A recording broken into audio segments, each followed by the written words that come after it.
जो भी मतलब नारी बच्चे को जन्म देगी तो समझो उसको जीवन में उससे मुश्किल और कोई काम नहीं है। 1 2 3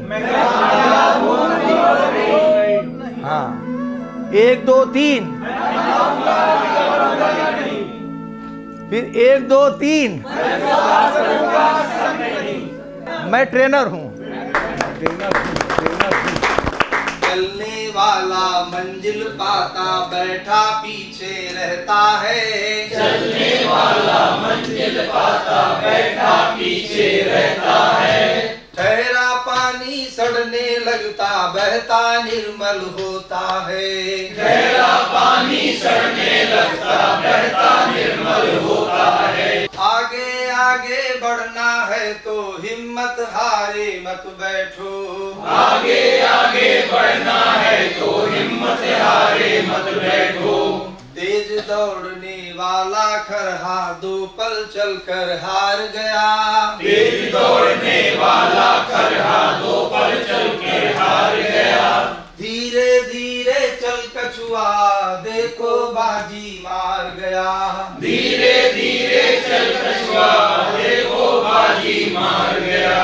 चलो कदम से कदम मिलाकर दूर किनारे मत बैठो।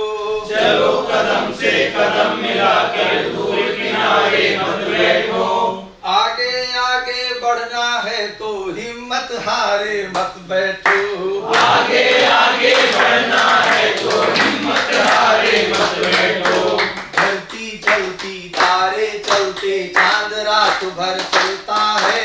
धरती चलती तारे चलते चांद रात भर चलता है। किरणों का उपहार बांटने सूरज रोज निकलता है। किरणों का उपहार बांटने सूरज रोज निकलता है। हवा चले तो महक बिखेरे तुम भी प्यारे मत बैठो। हवा चले तो महक बिखेरे तुम भी प्यारे मत बैठो। आगे आगे बढ़ना है तो हिम्मत हारे मत बैठो। आगे आगे बढ़ना है तो हिम्मत हारे मत बैठो। जीवन में कुछ करना है तो मन को मारे मत बैठो। जीवन में कुछ करना है तो मन को मारे मत बैठो। आगे आगे बढ़ना है तो हिम्मत हारे मत बैठो। आगे आगे बढ़ना है तो हिम्मत हारे मत बैठो।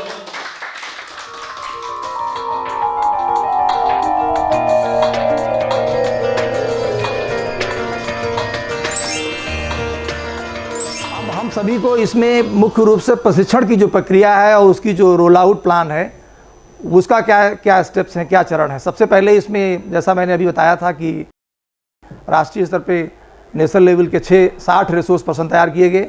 वो सभी अपने अपने राज्यों में मास्टर ट्रेनर्स को ट्रेनिंग कर रहे हैं। कहीं कहीं हो चुकी हैं, कहीं हो रही हैं। फिर मास्टर ट्रेनर्स में डीआरपी और एसआरपी हैं, वो जाके फिर सीआरपीज़ को ट्रेनिंग करेंगे 2 दिन की आवासीय। और फिर जो सीआरपीज़ हैं वो समुदाय में यानी स्वयं सहायता समूह में और ग्राम संगठन के स्तर पे लखपति दीदी की जो क्राइटेरिया है यानी जो उसका आधारभूत तरीका है कि किन को हम लेंगे, उनको चिन्हित करने में मदद करेंगी। फिर उनको लाके उनको ट्रेनिंग 2 दिन की ट्रेनिंग करेंगी और फिर आजीविका प्लान बनाएंगी। और वो आजीविका प्लान गैर कृषि और कृषि दोनों आधारित होगा। मुख्य रूप से जो इसमें प्रशिक्षकों की भूमिका है, आप हम सबकी वो ट्रेनिंग करना है। लेकिन राज्य स्तर पे अगर राज्य स्तर की टीम ये तय करती है कि फिर से जाके हम उसको फील्ड में हैंड होल्डिंग सपोर्ट करें, जैसा कि आपने एक स्लाइड में देखा होगा कि हम सभी को अच्छी मदद के रूप में अच्छे ट्रेनर के रोल में उनको हैंड होल्डिंग सपोर्ट भी करना है, तो हम 1-2 प्रयोग तौर पे सीआरपीज़ के साथ में जाके चिन्हीकरण में उनको आजीविका योजना बनाने में भी मदद कर सकते हैं। तो हमारी यहाँ तक कुल मिला के भूमिका है। बाकी सभी की अपने अपने ज़िलों में संपर्क कर सकते हैं उपायुक्त से, और जब भी ट्रेनिंग वहाँ पे प्लान होती है तो अपनी ट्रेनिंग की डेट में वहाँ पे शामिल होकर अपना योगदान कर सकते हैं। आप सब जानते ही हैं कि हमारे भारतवर्ष में एक परंपरा है, हर साल 15 अगस्त होता है। और 15 अगस्त पे वर्तमान समय के या वो जो भी जिस समय में जो प्रधानमंत्री होते हैं उनका एक अभिभाषण होता है। उस अभिभाषण की एक अच्छी सी तैयारी होती है और उस तैयारी में जितने भी मिनिस्ट्रीज़ हैं, मंत्रालय हैं, उनका एक कुछ हिस्सा होता है जो कि पूरे देश को जाता है। तो अभी जो 15 अगस्त 2023 को हमारे माननीय प्रधानमंत्री का जो अभिभाषण हुआ तो उन्होंने अपने अभिभाषण में एक विशेष तरीके की अभिव्यक्ति की जो कि राष्ट्रीय ग्रामीण आजीविका मिशन से सीधे ताल्लुकात रखती है। वो ये थी कि हम जब गांव में जाते हैं विकासी काम करने के लिए तो स्वास्थ्यकर्ता महिला मिलती हैं, बैंक की कार्यकर्ता मिलती हैं, शिक्षा की महिला कार्यकर्ता मिलती हैं, ऐसे तमाम सारे छोटे छोटे कृषि के कार्यकर्ता महिला मिलती हैं। अब हमारा एक मिशन अगले 3 साल में होगा कि 2.5 करोड़ हम ऐसी महिलाओं को जो स्वयं सहायता समूह की से जुड़ी हुई हैं उनको लखपति बनाना। और ये कार्यक्रम की उत्पत्ति वहीं से हो निकली और नवंबर दिसंबर आते आते इस पर पूरी मिनिस्ट्री की तैयारी हुई और जो NRLM का पूरा जो राष्ट्रीय स्तर का जो कार्यालय है वहाँ पे इसकी तैयारी हुई कि हम कैसे इसको रोल आउट करेंगे, आगे ले जाएंगे। तो सबसे पहले इसमें कुल मिला के राष्ट्र स्तर के 60 रिसोर्स पर्सन तैयार किए गए। मैं मुख्य रूप से फोकस कर रहा हूँ लखपति महिला कार्यक्रम की। इसमें इस कार्यक्रम का मुख्य उद्देश्य ये है कि कोई भी ऐसी महिला जो स्वयं सहायता समूह से 2 साल से जुड़ी हुई है और उसने एक बार CIF को ले लिया है, उसको लखपति बनाना है। लखपति बनाने का मतलब ये हुआ कि उसकी 4 लगातार फसलों में 10,000 रुपये प्रतिमाह आमदनी हो, जो कि लगातार होती रहे, एक बार हो फिर वो ब्रेक नहीं होनी चाहिए, पहली बात। दूसरी शर्त ये है कि उसकी आमदनी 2 स्रोतों से होनी चाहिए, एक कृषि आधारित आमदनी और दूसरी गैर कृषि आधारित। चूँकि एक आधारित आमदनी होगी तो कभी भी वो फेल हो सकती है। कुल मिला के 2.5 करोड़ महिलाएं जो पूरे भारतवर्ष में इसके तहत में लखपति बनाई जानी है। हमारे उत्तर प्रदेश में इसकी संख्या 34,706 है, जो कि बहुत बड़ा लक्ष्य है। जैसा कि राजधानी राज्य की हमारी जो जनसंख्या है वो भी पूरे राष्ट्र में एक बहुत बेहतर अनुपात रखती है। कुल मिला के 28 लाख महिलाएं हमारे उत्तर प्रदेश में 28.92 लाख महिलाओं को लखपति बनाया जाना है और इसके तहत में 34,700 CRP चिन्हित करके, जो कि हमें अभी पहले से ही राष्ट्रीय ग्रामीण आजीविका मिशन के तहत में उत्तर प्रदेश का जो हिस्सा है वहाँ पे विभिन्न थीम्स में वो योगदान करती हैं और महिलाओं के समूह को आगे ले जाने में मदद करती है। तो उनको हम सबको 2 दिन के लिए आवासीय प्रशिक्षण करना है और वो जाके फिर गांव स्तर पे महिलाओं को चिन्हित करेंगी, चिन्हित करके फिर उनके आजीविका प्लान बनाएंगी, उनको लागू कराएंगी और इस कार्यक्रम को आगे बढ़ाएंगी। हम आप जैसे बहुत से विशेषज्ञों ने जो कि सामाजिक क्षेत्र में काम करते हैं उन्होंने विश्लेषण किया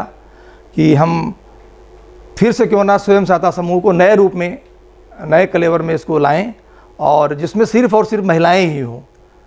इसमें सर्प नाम की एक NGO है जिसने तेलंगाना, जो अभी नया राज्य है, उस समय में वो आंध्र प्रदेश था, वहाँ पे स्वयं सहायता समूह के प्रयोग किए और जो राष्ट्रीय ग्रामीण आजीविका मिशन जो हम आजकल इसको नाम से सुनते हैं, इसकी उत्पत्ति, उसका उद्भव वहीं से होता है।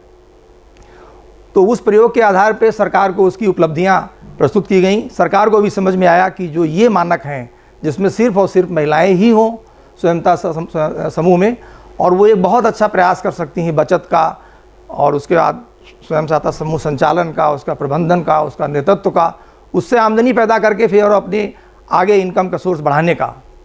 ये सफ़र 2011-12 से शुरू हुआ राष्ट्रीय ग्रामीण आजीविका मिशन का और सभी राज्यों में धीरे धीरे लागू हो गया। हम सभी उत्तर प्रदेश में ये 2013 या 13 में शुरू हो पाया और हम सब ये देखते हैं कि उत्तर प्रदेश राज्य ग्रामीण आजीविका मिशन के तहत में ये तो पूरा मिशन है, इसके तहत में और छोटे छोटे प्रोजेक्ट्स हैं जिसमें हम एक तरीके से केंद्रित होकर सेंट्रलाइज होकर के महिलाओं को पर्टिकुलर थीम में उनको हम ट्रेनिंग देते हैं, उनको तैयार करते हैं ताकि वो अपनी आमदनी और आजीविका के क्षेत्र में आगे बढ़ सकें।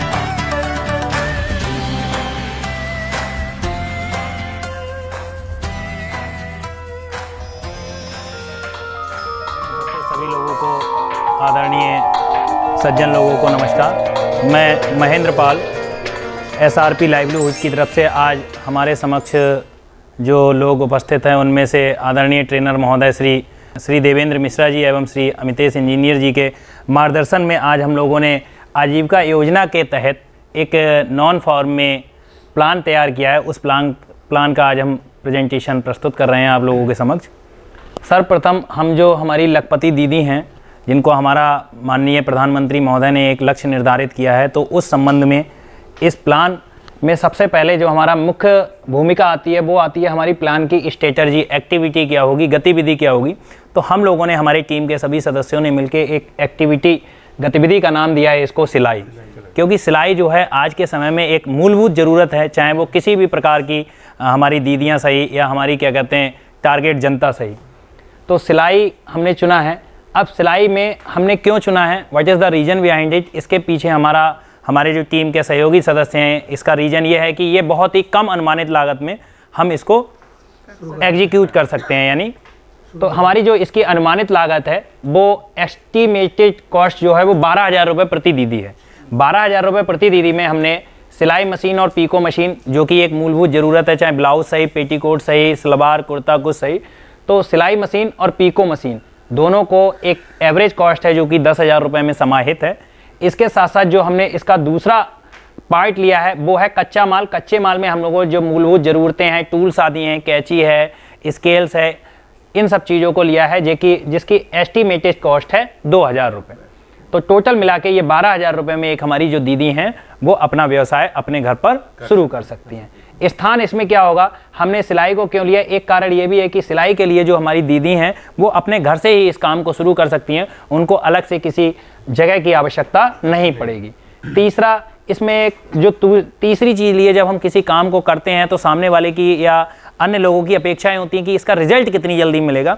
तो इसका रिजल्ट जो है, प्रगति रिपोर्ट की अवधि मात्र 1 माह है, कि 1 माह में हमारी जो जनता आएगी, हमारी जो क्या कहते हैं फोक है, टारगेट फोक, वो आसानी से हमें 1 महीने में इसका रिजल्ट हमें मिल जाएगा। अब इसमें हमने इस सिलाई को ही क्यों शामिल किया है नॉन फॉर्म में, क्योंकि ये मूलभूत ज़रूरत के साथ साथ इसमें जो सरकारी संस्थाएं हैं या अन्य बाहरी मदद है, इसमें बहुत सारी सरकारी संस्थाएं प्रशिक्षण के साथ साथ वित्तीय मदद भी प्रदान कर रही हैं। अगर हम उदाहरण के तौर पे लें तो RCT हो गई, MSME में DIC आता है, डिस्ट्रिक्ट इंडस्ट्री सेंटर, PMAGP, आदरणीय प्रधानमंत्री महोदय के मार्गदर्शन में एक योजना शुरू हुई जिसका नाम है प्रधानमंत्री एम्प्लॉयमेंट जनरेशन स्कीम। KBIC या KBIB, KBIC यानी खादी ब्लेज इंडस्ट्री बोर्ड या काउंसिल। MYSY ये एक माननीय मुख्यमंत्री महोदय की बहुत ही महत्वाकांक्षा योजना है, मुख्यमंत्री युवा स्वरोजगार योजना। तो हमारी जो दीदी हैं, बहुत सारे जो न्यू कमर्स हैं, उनके लिए MYSY में भी जगह रखी गई है। एक और हमारी टीम के सदस्यों ने एक परियोजना से अवगत कराया है जिसका नाम है जलज परियोजना, जिसे हम नमामि गंगा प्रोजेक्ट के माध्यम से भी जानते हैं। अगला है, हमने इसको क्यों चुना, एक दूसरा कारण ये भी है, ये रिस्क फ्री है, आंशिक जोखिम है। हमें 10 से 12,000 रुपये आज हमारी जो समूह की महिलाएं हैं वो ईजिली क्या कहते हैं कलेक्ट कर सकती हैं, और इसमें कोई जोखिम नहीं है। What is the reason behind it, हम ये शब्द क्यों यूज कर रहे हैं जोखिम नहीं है। मान लीजिए किसी महिला ने कोई काम शुरू किया 10-12 हज़ार लगा के, तो बहुत ही मिनिमम है कि किसी ग्रामीण क्षेत्र में, शहरी क्षेत्र में या स्थानीय बाजार में हमें बहुत सारे ऐसे लोग मिल जाएंगे जो ब्लाउज, पेटीकोट या इन सब चीज़ों को सिलाने आएंगे। तो ये बिल्कुल भी रिस्क फ्री है, इसमें बिल्कुल रिस्क नहीं है। हाँ, इसमें इंश्योरेंस की भी इतनी जरूरत नहीं पड़ेगी। उपभोक्ता एवं बाजार क्या है, एक और चीज, आज हम कोई भी काम करते हैं तो सबसे पहले हमारे आपके मन में प्रश्न आता है कि हम मार्केट कहाँ करेंगे। तो इसमें हमें मार्केट ढूंढने की जरूरत नहीं है। स्थानीय समुदाय, हमारे जो नियर बाई के लोग हैं, उनको आज जो कपड़ा है सारे लोग पहनते हैं, ये सारी चीज़ें सबकी मूलभूत जरूरत है, पेटीकोट, ब्लाउज, ये सब बेसिक चीज़ें हैं, तो हमें इसमें बाजार ढूंढने की भी बहुत ज़्यादा आवश्यकता नहीं पड़ती है। तो ये इसका बहुत ही ज़्यादा प्लस पॉइंट है। दूसरा, इसमें लाभ, अगर हम लाभ की बात करें तो 80 से 90% भी हमने बहुत कम लिया है। अब कोई कहे कि 80 से 90% क्यों कम है, क्योंकि कोई महिला ब्लाउज, पेटीकोट कुछ भी सिलाने आती है तो उसकी हमारी कॉस्ट क्या आएगी, कुछ नहीं आएगी, केवल एक धागा लगना है। धागे के सिवाय हमारा केवल हुनर लगेगा, तो हुनर तो जो है वो प्राइस लेस है, इसलिए हमने उसको काउंट नहीं किया है। तो इसमें 80 से 90% महिला को, हमारी जो दीदियां हैं, उनको लाभ होगा। अगला है, प्रतिदिन अनुमानित लाए लगभग 400 रुपए यानी 12,000 रुपए प्रतिमाह। 400 रुपए क्या है, हम एक मानते हैं कि एक महिला के पास एवरेज रोज का एक अगर ब्लाउज आ जाए जिसकी एस्टिमेटेड कॉस्ट 100 से 150 रुपये होती है, पेटीकोट आ जाए, ये सब चीज़ आ जाए, एक दिन में अगर उसने 4 चीज़ों का निर्माण किया तो 400 रुपये के हिसाब से हमने इसमें लिया। ये हमारे सहयोगी सदस्य के लोग हैं, लखपति दीदी TOT, जिसमें हमने ये सब जो प्लान है वो अपने आदरणीय माननीय क्या कहते हैं अनुदेशक महोदय श्री देवेंद्र मिश्रा जी एवं श्री अमितेश इंजीनियर जी के मार्गदर्शन एवं उनकी छत्रछाया में किया है। इस सब के लिए मैं अपने सहयोगी सदस्यों एवं आदरणीय अनुदेशकों का धन्यवाद एवं आभार व्यक्त करता हूँ। धन्यवाद। रुक जाइए अभी, ताली नहीं बजाइए। देखिए, पहली बात मैं एक बढ़िया प्रश्न करूंगा, उसके बाद में आप लोग पूछिए अगर कुछ पूछना है, फिर हम लोग पूछेंगे। जितना हम लोग ट्रेनर टीम है ये प्रोफेशनल, इसमें कोई माननीय शब्द ना उपयोग करें, ये माननीयों के लिए होता है, आदरणीय तक ठीक है, ठीक है। अब आप लोग कुछ पूछिए थोड़ा इनके प्लान में पूछिए, मतलब बहुत ज़्यादा हिस्ट्री नहीं जाना है, लेकिन एक विजिबिलिटी और कितनी व्यवहार्यता है एक दीदी के संदर्भ में, है ना। अगर ये समूह का न बना व्यक्तिगत बनाया जाता तो ये सर समूह के लिए भी व्यक्तिगत है। देखिए, हमने ये एक ये प्रति दीदी है, समूह में 10 से 12 लोग होती हैं। 12,000 रुपए लागत दिखाई गई है जो जी। तो अगर 10 समूह की दीदियां हैं, 10 समूह के लिए मतलब 10 दीदियों के लिए 12,000 में क्या हो जाएगा? सर नहीं, तो हमने प्रति दीदी लिया ना। अगर समूह में 10 सदस्य हैं, 10 मशीनें लगाई जाएंगी। दीदी लिखा हुआ है, ये देखिए प्रति दीदी। यहाँ पे दीदी एक लखपति दीदी ही का ही यूनिट बनाना है। यहाँ पे समूह एक्टिविटी नहीं है, ग्रुप एक्टिविटी नहीं है, एकदम क्लियर। ये प्रति यूनिट है। जोखिम क्यों नहीं है इसमें? इसमें मैडम जो काम में जोखिम नहीं होता है। मैडम ये काम रिस्क, सुनिए सर मैं थोड़ा सा जवाब एक थोड़ा पहले दीदी तो कह लेने तो इसके बाद पहले उसको पकड़ के नहीं। जोखिम क्यों नहीं है किसी काम में? मतलब ये अगर कर रही है दीदी तो उसमें जोखिम क्यों नहीं? जोखिम फ्री है, जोखिम फ्री जोखिम नहीं है, मानसिक है। जैसे इन्होंने मशीन, अब मशीन तो चोरी हो नहीं सकती, क्यों नहीं? नहीं मैडम वो नहीं, सुनिए नहीं जाएंगे ना। अरे भाई ये एक मिनट, डिफेंड मत करिए, बचाइए, थोड़ी चर्चा को सरल बनाइए। मुझे वही लगा कि इसमें जोखिम क्यों दीदी अगर आंशिक जोखिम है, सिलाई नहीं कर रही है, अगर मालिक नहीं कर रही है तो उसका मशीन जो है वो तो है ना, वो तो बेच सकती है, उससे उसका कुछ तो कॉस्ट निकल सकता है ना। तो जोखिम कहाँ है? जैसे कोई सामान है, जैसे मान लीजिए दीदी ने 10,000 लिया, दलिया या बेसन बनाना शुरू कर दिया, अगर उसकी सप्लाई नहीं गई मार्केट में वो तो खराब हो जाएगा ना। लोहा तो है इसमें एकदम जोखिम नहीं। और एक मानसिक है। इस पे देखिए लिखा भी है आंशिक। दीजिए ना, इतना क्यों उसको उतावले हैं? हम जानना चाहते हैं सर, हमें खुद नहीं सही है तो हमने जमा किया। जोखिम ऐसे नहीं है कोई दीदी पूछ ले कि हमारे घर में सिलाई मशीन रात में कोई उठा ले गया, मैडम। और आप लोग अगर सही देखिए तो लिखा यही है, आंशिक जोखिम, यानी कम है जोखिम है, कम है ना मैडम छोड़ दीजिए सर, ये बहुत जरूरी है। एक मैडम जैसे आपने कहा, सुनिए हमारा देश जो है भारत देश एक महेंद्र जी सर बस एक सेकंड, टीम में सबको मौका देना हम सर का चाहिए। एक सवाल ध्यान करना दीजिए, चाहते हैं। बताइए इधर कोई क्रिटिक्स कर रहा है तो उसके सुनने की कोशिश जी, करें। बिल्कुल सर बोलो। MYSY ये माननीय क्या फायदा, मतलब क्या फायदा? इसका ये फायदा है, MYSY योजना जो है इसका मुख्यमंत्री युवा स्वरोजगार योजना। तो इसमें जो न्यू कमर्स हैं, इसमें एक क्राइटेरिया रखा गया है स्पेशली फॉर न्यू कमर्स लोग, ठीक है। बहुत ज़्यादा हम डिटेल में बात नहीं करेंगे। इसमें सब्सिडी वाला लोन भी है, सब्सिडी के साथ आपको प्रशिक्षण भी है, प्रशिक्षण के साथ सरकारी वित्तीय मदद भी है। दीदी को उससे क्या लाभ मिलेगा? दीदी को इससे ये लाभ मिलेगा, इसमें सब्सिडी वाला लोन है एक चीज। दूसरी, इसमें आपको इंश्योरेंस भी मिल जाएगा। कैपिटल दीदी को मिल सकती है, सही है। 25 लाख तक सरकार ने प्रावधान रखा है। और इसमें 2 क्षेत्र रखे हैं, इसमें विनिर्माण और सेवा 2 क्षेत्र रखे गए हैं। सेवा का मतलब सेवा में 10 लाख है, 10 लाख इंडिविजुअली। सब्सिडी भी है, हाँ सब्सिडी भी है 25 से 35%। शहरी क्षेत्र में जो है 25% है, ग्रामीण क्षेत्र में 35%। आप इस सूचना से कंफर्म है? हाँ सर, मैं इस सूचना से कंफर्म है? जी कंफर्म है। 10 लाख तक तो आसानी से हो जाता है। खादी ग्राम उद्योग से चल। चलिए ठीक है, और कोई सवाल? देखिए रुकिए, दोहराइए नहीं सवाल। एक सवाल को एक बार कर लिए हैं तो उसको दोहराइए नहीं। मेरा एक सवाल था, बताइए। इसमें बिंदु भी दिए और आप लोगों में से आप दूसरे लोग जवाब दीजिए, महेंद्र आप जवाब नहीं देंगे। पीछे हो जाओ, जवाब नहीं देना है। चाहे तो आप बोल सकते हैं। इसमें हम ये देख रहे हैं कि जब कहीं कोई सिलाई करता है और उसके पास सिलाई के लिए कोई आता ही नहीं कराने के लिए है, और हमें कह रहे हैं लखपति बना देंगे, उसके लिए क्या रिस्क रखा है? सर एक मैं जवाब देना चाहूंगी। ये जो ट्रेनिंग हम लोग दे रहे हैं, हो सकता है किसी का लगे ही ना ट्रेनिंग में। अब बताइए ये तो नॉन उसमें मत जाइए कि हम नहीं कर पाएंगे। दीदी को क्या यही सिखाते हैं क्या हम लोग? सुनिए, मोटिवेट कर रहे हैं ना, कौशल दे रहे हैं।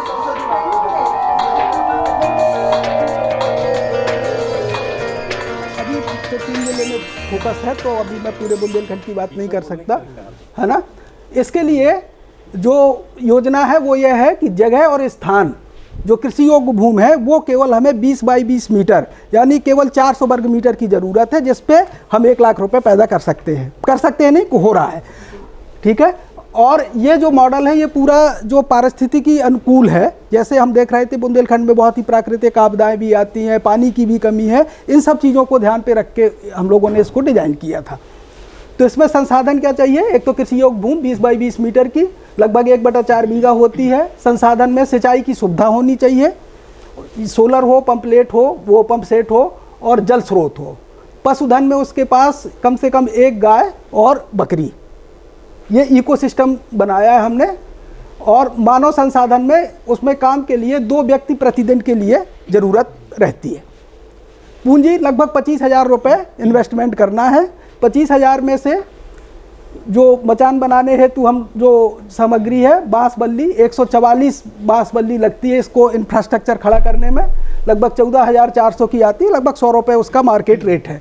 पॉली वायर है, ये जो है ये लगभग 5 साल तक चलता है और 2,000 मीटर की इसकी ज़रूरत रहती है और ये लगभग 4,000 रुपये का आता है। 16 गेज और बीज गेज जंगरोधी तार की ज़रूरत होती है, जिसमें जंग नहीं लगती है, वो 4-5 साल तक उस तार की ज़रूरत होती है और लगभग 5,000 रुपये का आता है। सब्जी के बीज ये हर 3 महीने की सीज़न में 1,000 रुपये के खरीदते हैं और अन्य सामग्री लगभग 600 रुपये की होती है। तो इस प्रकार कुल 25,000 रुपये का इसमें कैपिटल लगता है, जिसमें से ये वाला कैपिटल, ये वाला और ये वाला, ये 1 टाइम इन्वेस्टमेंट है और ये 3 साल तक, कम से कम 3 साल तक इसकी सस्टेनेबिलिटी रहती है। बाकी तो केवल आपको सब्जी का बीज और जो भी चीज़ें हैं वो लगनी है। कौशल, पहले से कुछ सामान्य जानकारी या अनुभव हो सब्जी की खेती करने का, ऐसी दीदी का हम लोगों ने चयन किया है जो पहले से सब्जी की खेती से जुड़ी हुई थी। और इनको ये जो हमारा मचान विषय सब्जी की खेती का एक प्रशिक्षण मॉड्यूल है हमारे पास, जो हम 3 दिन का करते हैं ऑन फील्ड जा करके, वो है, उसको 3 दिन के प्रशिक्षण की ज़रूरत रहेगी। और जहाँ जहाँ पे ये दीदियाँ काम कर रही हैं वहाँ पे हम उनका एक्सपोजर कराते हैं और उनसे मिलवाते हैं। तो ये पूरा जो है कौशल बढ़ाने के लिए है। जो हम इसमें से फसलें लेते हैं वो ये, क्योंकि मल्टी लेयर फार्मिंग है ये, तो जड़ कंद वाली में आलू, प्याज, गाजर, लहसुन, मूली, घुइयाँ, शकरकंद, हल्दी, अदरक, तना वाली टमाटर, गोभी, भिंडी और साग, लता वाली लौकी, तुरई, सेम और टिंडा, करेला। इसका एक फोटोग्राफ भी है मेरे पास पूरा। और उत्पादन है 1 सीज़न, हम 3 माह का सीज़न है ये, और इसमें से 40 से 45 हज़ार रुपये की प्रति सीज़न ये सब्जियां तीनों को मिला करके वो लगभग बिक्री होती है। जोखिम प्राकृतिक आपदा, ओले, आंधी, बाढ़ और अधिक तापमान, क्योंकि सब्जियों में सबसे ज़्यादा दिक्कत होती है जो बुंदेलखंड में गर्मी अगर 4850 टेम्परेचर पहुंच जाता है तो फिर जो है सब्जी का उत्पादन कम हो जाता है। और विपणन में ग्रेडिंग कर बाज़ार में भी विक्रय है, ई मार्केटिंग का भी बड़ा स्कोप है। और सब्जियों में जैसे अभी मान लो हम यहाँ पे बैठे हुए हैं, यहाँ पे इतना बड़ा कैंटीन चल रही है, होटल हैं, ढाबे हैं, वहाँ सब पे इनकी बिक्री का बहुत बड़ा स्कोप है। और कन्वर्जेंस की जब हम बात करते हैं तो उद्यान विभाग सब्जी के बीजों के लिए सीधा सपोर्ट करता है, कृषि विभाग ऑर्गेनिक फार्मिंग के लिए सीधा सपोर्ट करता है, जिसमें बर्मी से लेकर के ड्रम, जीवामृत, बीजामृत बनाने के लिए बहुत सारा कन्वर्जेंस हमने कृषि विभाग से भी कराया है। और नाबार्ड इस पूरे कार्यक्रम को, मल्टी लेयर फार्मिंग को सपोर्ट करने लग गया है। तो झांसी जनपद में इसका नाबार्ड ने भी पूरा अडॉप्ट कर लिया और पूरा प्रपोजल लेकर के वो पूरा मचान बीज से सब्जी की खेती को सपोर्ट करते हैं। और सिंचाई के लिए, क्योंकि कल भी बातचीत चल रही थी कि जैसे चेक डैम है और ये चीज़ है, तो अगर उसके पास जल स्रोत नहीं है तो जल स्रोत के लिए हमें सिंचाई विभाग से कॉन्टेक्ट करके ये है। और कृषि सोलर के लिए कृषि विभाग इस समय बुंदेलखंड में योजना चला रही है जो कि सोलर के लिए बहुत ही सब्सिडी है। तो इस तरह से हम इस पूरे काम को जो है कन्वर्जेंस के साथ इसको कर रहे हैं। और इसमें इकोसिस्टम भी है कि पूरा इकोसिस्टम ये है कि जो बकरी है और मुर्गी पालन का काम इसके साथ में जुड़ा हुआ है और गाय पालन का। तो जो सब्जी होती है उससे जो बेल वाली पत्तियां बहुत निकलती है, तो बकरी के लिए पूरा चारा उससे उसको मिल रहा है। और बकरी, जब भाई बकरी क्यों नहीं पाल रहे, क्योंकि चारा नहीं है उसके पास, खाने के लिए नहीं है, तो वो पालेगी तो इससे उसको मिलेगा। मुर्गी के लिए भी बहुत सारी सब्जियां खराब भी होती हैं उसमें, तो मुर्गी के लिए भी दाने का और घूमने के लिए जगह है। और गाय इसलिए ज़रूरी है कि जो है जितनी भी ऑर्गेनिक करना है हमको, तो जो भी ऑर्गेनिक बनाने के लिए गाय की आवश्यकता है, तो गाय के लिए गौशाला और एक और योजना चलती है कन्वर्जेंस के लिए कि उसमें 900 रुपये प्रति माह एक गाय पालक को दिया जाता है, तो उससे भी हम जोड़ सकते हैं। तो इस तरह का ये पूरा ये एक जो है इंटीग्रेटेड हम लोगों ने ये बनाया था मॉडल, जिसको हम लोग अभी बुंदेलखंड में कर भी रहे हैं। तो की जगह 1200 रुपये प्रति गाय। हाँ ठीक है, पालन के लिए हाँ बढ़ गया होगा। 1200 रुपये प्रति गाय प्रतिदिन? नहीं, मासिक। मचान बीज से हम लोगों के यहाँ भी खेती होती है। हाँ, तो ये एक 1200 रुपया प्रति गाय प्रति महीने जी। हाँ तो कितना खान पान के लिए 14,400 उसकी रुपये हो व्यवस्था साल? हुई। बिल्कुल। लेकिन 4 गाय तक प्रति गाय? हाँ 4 गाय मतलब 4 गाय की 1 यूनिट है। हाँ, मतलब 4 गाय तक पाल सकता है वो एक व्यक्ति। इसमें आपकी यूनिट क्या है वो तो आपने बता दिया, उसका वो तो कंट्रीब्यूशन हो गया, सीजन सर वही 12 एक साल। मेन एक चीज यूनिट क्या है जिससे उसकी इतनी इनकम हो रही है? वो तो ये है ना समाचार। हमारा तो यूनिट मचान जिससे सब्जी की खेती, मल्टी लेयर फार्मिंग, हमारा तो एक है।